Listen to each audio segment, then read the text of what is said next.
এখানে আমাদের জন্য ওটস ভেজে নিচ্ছি। এখানে দেখো ওটসটা কিন্তু ভেজেও নিয়েছি হালকা করে একটু। এবার এখানে দিয়ে দিচ্ছি অল্প একটু দুধ। এবার এখানে কিছুটা ফল অ্যাড করব, কলা, খেজুর আর কিশমিশ। তারপর তোমাদেরকে আবার দেখাচ্ছি। এখানে কলা খেজুর দিয়ে দিয়েছে, এবার উপর থেকে কিছুটা কিশমিশ দিয়ে দিলাম।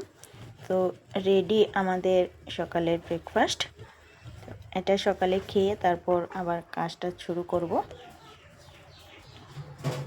সকালে রান্নার জন্য দেখো এখানে ডিম সিদ্ধ বসিয়ে দিয়েছি। আজকে ডিম রান্না করব। আর এদিকে কাঁচা কলা সিদ্ধ বসিয়েছি, কাঁচা কলা ভাজা করব। আর ডাল আমি অলরেডি আগে নামিয়ে নিয়েছি। তো চলো আস্তে আস্তে রান্না বান্না শেষ করি। ভিডিওটা আজকে এখানেই শেষ করছি। সবাইকে টাটা।